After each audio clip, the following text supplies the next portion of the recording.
வானத்துல வானவெடி வான வெளிச்ச மாதிரி ஐ லவ் யூ முத்தழகுன்னு வந்த உடனே இவளுக்கு ரொம்ப அப்படியே இம்ப்ரெஸ்ட் ஆயிட்டா, ரொம்ப ஹாப்பியா ஆயிட்டா. அவ என்ன பண்றா, முத்தழகு பூமி அப்படியே கட்டி கொடுத்துக்கிறா. இது மாதிரி நானு வாழ்க்கையில பார்த்ததே கிடையாது. இந்த அன்புக்குள்ள நான் என்ன செய்ய போறேன்னு எனக்கு தெரியல அப்படின்னு சொல்லிட்டு நானும் உங்களுக்கு ஒரு கிஃப்ட் வச்சுட்டு இருக்கேன் அப்படின்னு சொல்றா. என்னது நீ கூட கிஃப்ட் வச்சிருக்கியா அப்படின்றா. இவன் மேல வந்த உடனே இவன் அந்த ட்ரெஸ் மாத்தி மாடர்ன் ட்ரெஸ் போட்டுட்டு இருக்கா. அது பார்த்த உடனே இவன் அப்படியே சொக்கிடுறான் முத்து. இவன் பூமி சொக்கிடுறான். முத்துக்கு ரொம்ப அழகா இருக்கு அந்த ட்ரெஸ்.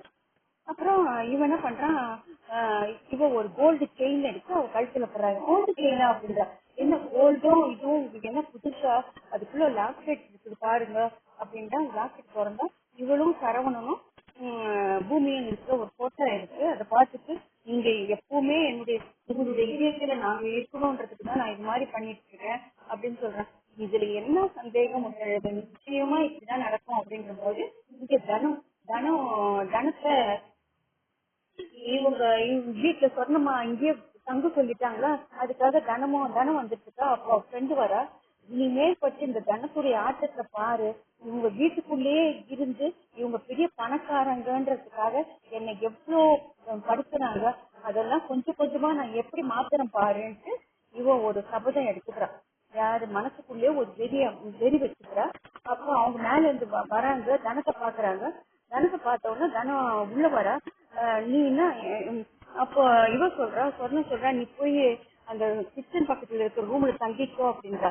அதுதான் உனக்கு சரியான ரூம், அதுலதான் இதுக்கு முன்னாடி முத்தழகு தங்கி இருந்தாங்க, உனக்கு சரியா இருக்கும், போய் படுத்துக்கோ அப்படின்ட்டு இவ ரொம்ப கிண்டலா சொல்றா.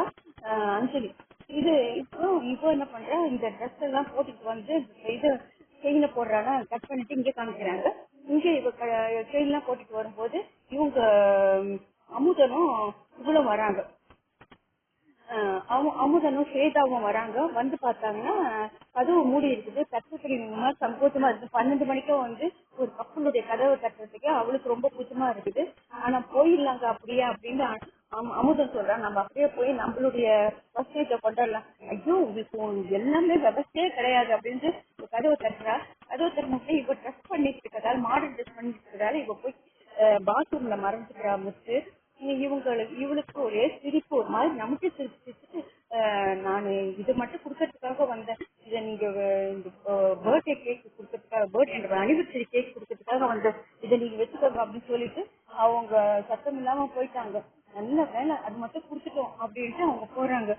போயிட்டு அவ வெளியில வந்துட்டு நான் இந்த மாதிரி ட்ரெஸ் பண்ணிட்டு இருக்கிறதாலதான் நான் வரலைங்க, நான் மன்னிச்சுடுங்க, சேஃபாக்கு இருந்தா கூட பரவாயில்ல, அமுதன் இருக்காரு இல்ல மச்சன் இல்லையா, அதுக்காக தான் நான் வரல அப்படின்னு சொல்றேன். பரவாயில்ல அப்படின்னு சொல்லிட்டு இவங்க 2 பேரும் கேக்கு வெட்டாங்க. கேக்கு வெட்டும்போது அவன் கை பிடிக்கிறான். கை பிடிச்சோடனே இவ சொல்ற, இந்த கையை எப்பவுமே என்னை விட்டு விலகாது இல்லைன்னு. சத்தியமா சொல்றேன், எத்தனை காலம், இன்னும் இந்த காலம் இல்ல, இன்னும் 100 வருஷம் ஆனா கூட நாம இப்படிதான் சந்தோஷமா இருப்போம், நீயே என்னை மறந்தா கூட நான் உன்னை மறக்க மாட்டேன் அப்படின்ட்டு பூமி சொல்றான். இப்போ இங்க தனத்துடைய ஆட்டம் தான் இந்த வாரம். தனம் என்ன பண்ற, உள்ள போயிட்டு இருக்காளா. அப்போ அஞ்சலியும் அவங்க அம்மாவும் வர்றாங்க. ரெஜினா அம்மா வந்து அஞ்சலி கேட்கறா, சரி வந்துட்டே வந்து இனிமேற்பட்டு ஒழுங்கா நல்லபடியா அடக்க ஒடுக்கமா இருங்க, ஒட்டி கேட்கறதெல்லாம் வேண்டாம் அப்படின்னு சொல்ற. அப்போ அவ வந்து சொல்ற, ஏலகிரி மலைக்கு போன முத்தழகுக்கு திரும்பவும் ஏலகிரி முருகனுடைய சன்னதியிலேயே தாலி கட்ட போறான் பூமி. அந்த தாலியை அவளுக்கு கழுத்துல எப்பவுமே தொங்கின்னு இருக்கும் அப்படின்னு சொல்லும் போது இவங்களுக்கு ரொம்ப சுருக்குன்னு வருது. அந்த தாலி கட்டத்தை எப்பயாவது தடுக்கணும் அப்படின்னு சொல்றாங்க. அப்ப அதெல்லாம் ஒண்ணு தேவை கிடையாது, டிஎன்ஏ டெஸ்ட் நம்மளுக்கு சாதகமா தான் வரும்னு ரெஜினா சொல்றதை இவ கேட்கிறா. இது மாதிரி ஒட்டு கேட்கிற வேலையெல்லாம் நீ வச்சுக்க கூடாது அப்படின்ட்டு இவ சொல்றான்.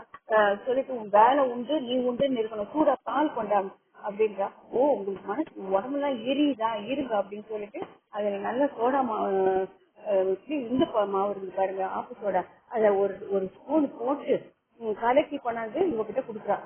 இத சாப்பிட்டுட்டு ராத்திரியிலாம் நீங்க பாத்ரூம்லயே இருங்க, அப்பதான் உங்களுக்கு வேற எந்த சிந்தனையும் இருக்காதுன்ட்டு தனமுடைய ஆட்டம் ஆரம்பமாயிடுச்சு. கூடவே இருந்து உங்களுக்கு என்னென்ன பண்றோம் பாரு அப்படின்றதுக்காக இவ செய்யற. தனம் அவ பாலை குடிச்சுக்கிட்டே மேல போற. இதோட இனிய முத்தழகு இனிமையா முடியும்.